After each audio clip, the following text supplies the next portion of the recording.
Donc, Monsieur Ernest Abokoum-Ici, bonjour. Bonjour, bonjour. Vous êtes le président de l'ONG Aganer. Est-ce que vous pourriez brièvement nous présenter votre ONG, depuis combien de temps elle existe, ce qu'elle a pu faire, etc. L'ONG Aganer est une ONG qui a pour objectif de faire la promotion des enfants, des femmes et des personnes en situation difficile. Et nous intervenons dans plusieurs domaines à savoir, domaine de la santé, l'éducation culturelle, domaine de la protection de l'environnement, l'élevage et l'agriculture. D'accord. Et nous sommes enregistrés depuis 2012, il y a de cela 4 ans que nous sommes déjà enregistrés.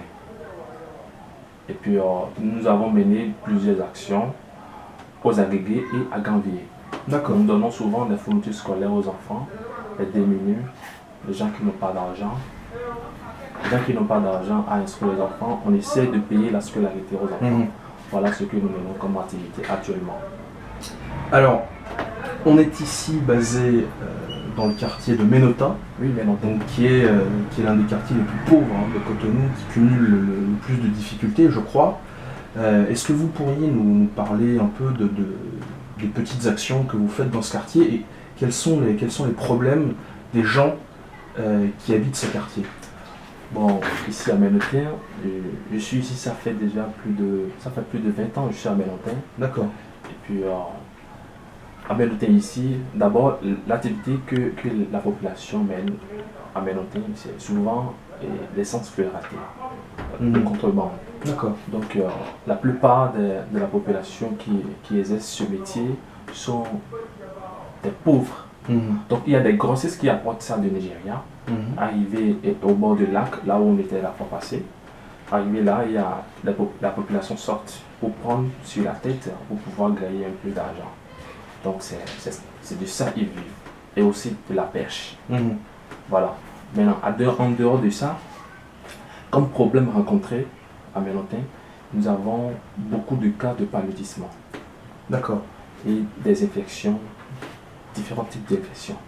Parce qu'il y a des moustiques qui piquent les enfants, des problèmes de moustiquaires. Certes, l'État essaie de partager des moustiquaires, mais ça n'atteint pas tout le monde. Il y a beaucoup qui n'en ont pas, qui ne trouvent pas. Tu vois. Donc, c'est souvent le problème que nous rencontrons. Il y a aussi des gens qui n'arrivent pas à instruire les enfants. Ici à Ménotin, il y a beaucoup de problèmes. Et puis souvent, nous, on essaie de les aider un peu, ce que nous pouvons. C'est pas tout le monde qu'on essaie de faire avec. Voilà un peu le travail. Vous parliez tout à l'heure des problèmes des infections, du paludisme. À votre avis, d'après vous, quel est le bilan chaque année? Combien y a-t-il d'enfants qui meurent ici du paludisme par an? Oui. Je peux vous dire qu'il y a une centaine d'enfants. Une centaine? Non, attends. Il y a une centaine d'enfants qui tombent malades. Et puis souvent, c'est le palu. Vous voyez? Maintenant, il y a d'autres qui traitent. Ils traitent leurs enfants, il y a d'autres qui n'arrivent pas. Et puis on peut compter au moins 50 de personnes qui meurent, d'enfants qui meurent chaque année. Et ces enfants, on parle d'enfants en bas âge? Oui, enfants bas âge de 2 à 6 ans. De 2 à 6 ans, Voilà. donc c'est vraiment très jeune. Oui, C'est vraiment très jeune. Voilà. Et alors, bon, je crois qu'on voit bien, quand on visite un peu le quartier de Ménotin, on voit bien que c'est des problèmes qui sont globaux en fait. C'est-à-dire que c'est à l'échelle du Bénin en vérité. Ils sont concentrés ici, mais c'est des problèmes à l'échelle du Bénin. Et alors, il y a quelque chose en Europe qui est très, très en vogue actuellement dans les sphères dirigeantes, c'est de dire que une des solutions à ces problèmes qui sont multiples, ce serait d'immigrer dans les pays du Nord pour ensuite envoyer de l'argent au pays. Est-ce que d'après vous, ça vous semble une solution acceptable et qui aide vraiment le Bénin? D'accord. Là, cette question, elle est vaste. Maintenant, en un mot, on peut parler de l'immigration. Voilà. Et l'immigration, tout d'abord, ça détruit le pays d'où vient l'immigré d'abord. D'accord, l'immigration détruit le pays. Oui. Détruit le pays d'où vient l'immigré. Et Et puis ensuite, sa personne, dont elle n'apporte rien de bon à son pays. Parce qu'il faut rester dans son pays pour le développer. Certes, on peut aller en Europe pour ses études.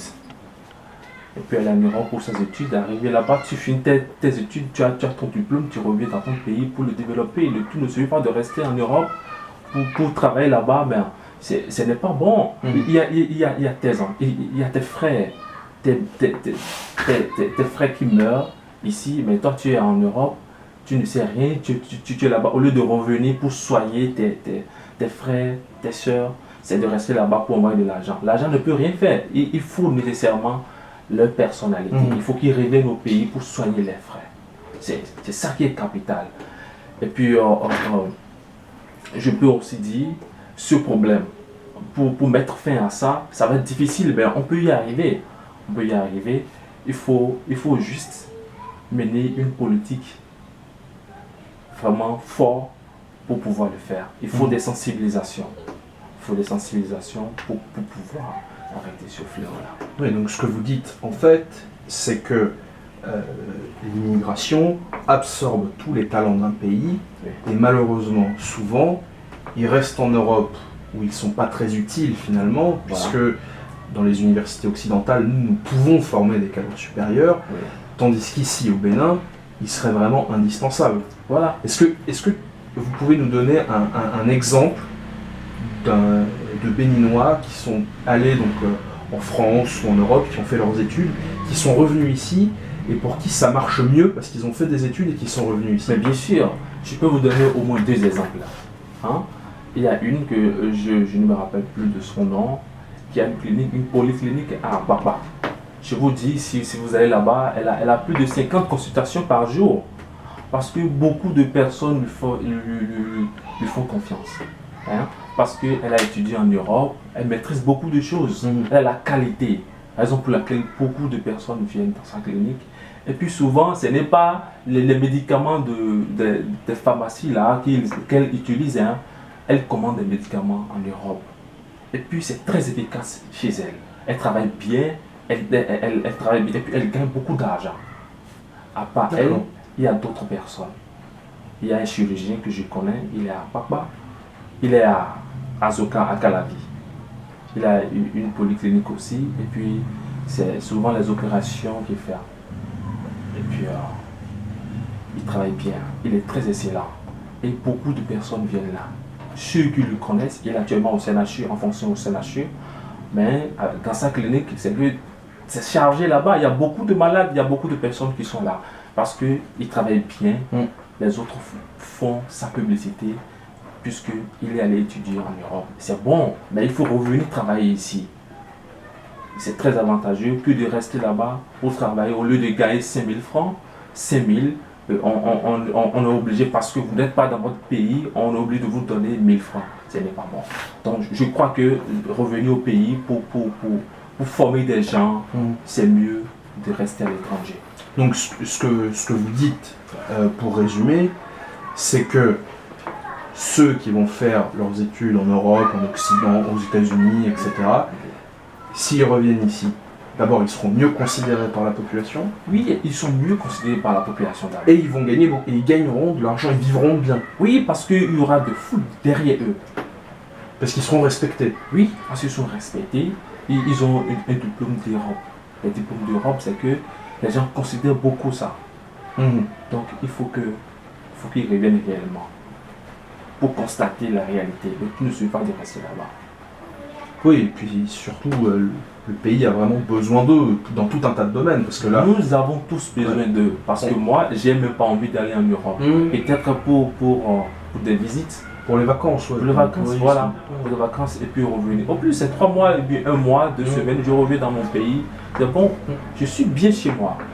Je suis bien chez moi. Le seul problème que nous avons en Afrique, c'est le problème de financement. Vous voyez, c'est le problème de financement. C'est le problème de financement. Donc, si nous avons le financement, je crois qu'on peut créer beaucoup d'emplois. Alors, c'est très intéressant ce que vous dites parce que nous, d'Europe et de France en particulier, on a quand même l'impression qu'il y a beaucoup d'argent qui est déversé en Afrique. Et on a l'impression que cet argent qui généralement passe par la politique de développement, etc., on a l'impression qu'il est très mal utilisé. Est-ce que vous pensez, vous, que cet argent de l'aide au développement est bien utilisé? Ouais, je peux vous dire que c'est utilisé. C'est utilisé. Mais par contre, vous savez, quand un pouvoir est en place, il faut voir avec ses proches qui ont d'associations, qui ont des entreprises pour pouvoir. C'est eux qu'on recrute. Et puis ceux dont on recrute là sont des gens qui ne font rien sur le terrain. Il suffit qu'on les envoie l'argent, ils prennent l'argent, ils font ce qu'ils veulent avec. Ils peuvent faire, si c'est à 1000 personnes qui doivent investir, sur 1000 personnes ils doivent investir cet argent, ils peuvent faire, s'il fait à une centaine de personnes, ils peuvent laisser et puis et ils font le rapport pour dire que c'est déjà fait. Or que ce n'est pas, il faut aussi des contrôles. Il faut aussi des contrôles pour suivre la façon dont les fonds sont utilisés. Parce que c'est pas suivi. Vous voyez? D'accord. Alors, il y avait une autre question qui me venait à l'esprit. Nous sommes ici au Bénin, donc, dans un pays qui est francophone, où le français est quand même assez répandu. Nous, on l'a bien vu, on peut se balader ici et parler en français quotidiennement, les gens nous comprennent. On sait que l'aide au développement de la France, il n'y a qu'environ 40% qui va à l'Afrique francophone. Est-ce que de votre point de vue, c'est normal? Est-ce que c'est quelque chose qui vous paraît acceptable? Ou alors est-ce que vous attendez de la France qu'elle ait quand même une sensibilité francophone vis-à-vis de l'Afrique qui soit plus développée? Et est-ce que vous attendez de la France vraiment qu'elle se réaffirme à l'échelle de la francophonie? Pour cette question, je crois que l'Afrique francophone a vraiment besoin de l'Afrique, a vraiment besoin de la France en particulier. Vous voyez, par exemple, Bénin, le cas du Bénin. Nous au Bénin, nous avons besoin de la France. Parce que c'est la France qui peut nous aider. Pas nous aider pour toujours. Nous aider à entreprendre beaucoup d'activités, beaucoup de choses. Pour qu'on puisse avoir la liberté nous-mêmes. Parce qu'on n'a pas encore la liberté. C'est la France qui nous a colonisés. Excusez-moi bien pour le terme, c'est la France qui nous a colonisés. Mais vous savez, il faut passer, je ne sais pas comment il faut procéder pour que les gens capables de mener des activités réelles, c'est que soit dans de bonnes places pour pouvoir gérer les fonds que vous envoyez. C'est que nous avons besoin de vous. Certes, vous nous envoyez beaucoup d'aides financières, mais ce n'est pas utilisé comme on doit l'utiliser. Donc, c'est la seule chose que vous devez faire, que vous allez faire. Je ne sais pas, peut-être c'est mon idée, c'est d'avoir des partenariats avec beaucoup d'ONG qui sont vraiment réellement sur le terrain. Qui sont sur le terrain et les mener à. C'est que vous pouvez passer par ces ONG-là pour investir, pour que beaucoup de personnes. C'est que pour investir dans l'auto-emploi. Dans l'auto-emploi. Et c'est que la plupart. Les étudiants surtout investissent pour que les étudiants aient un emploi ou bien pour qu'ils puissent s'entreprendre. Pour qu'ils puissent s'entreprendre, parce que c'est ça qui est capital. Sinon, s'ils ne s'entreprenaient pas, et puis ils vont chaque fois déposer des dossiers pour le concours des ministères de tel endroit, et tout là, c'est qu'ils vont toujours penser à venir en Europe. Parce qu'il n'y a pas d'emploi. Ils n'ont rien à faire, ils n'arrivent pas à manger. Tu vois? Donc ce qu'au fond c'est énorme. Mais il faut que ça soit. Il faut que ça vienne dans la main de bonnes personnes bien placées pour que ces fonds soient utilisés réellement. Si c'est réellement utilisé, je crois que vous n'aurez plus de problème en France. Alors, c'est vrai qu'il y a certainement des mécanismes de contrôle à mettre en place, je pense que c'est évident, mais il y a peut-être aussi des choses qu'on peut ici faire directement au Bénin au niveau politique pour créer des emplois. On sait par exemple que les accords de partenariat économique qui sont passés avec l'Union européenne sont plutôt au désavantage des pays africains. Est-ce qu'il ne serait pas intéressant, d'après vous, de sortir un peu de ce système d'ouverture généralisée des frontières pour que le Bénin, l'Afrique francophone en général, le Bénin en particulier en l'occurrence, puisse développer des filières, mettre en place des vraies structures économiques viables et rentables pour pouvoir créer de l'emploi. Est-ce que ça vous paraît une solution de dire maintenant il faut qu'on arrête la liberté totale des marchandises qui viennent et qui nous inondent pour qu'on puisse produire nous-mêmes? Est-ce que les Béninois ont une volonté, une envie réelle de produire béninois, de consommer béninois et de dire les marchandises qui viennent d'ailleurs, elles ne nous amènent pas d'emploi en fait? Oui, vous savez, ce que vous avez dit, c'est vrai. Et puis, je crois que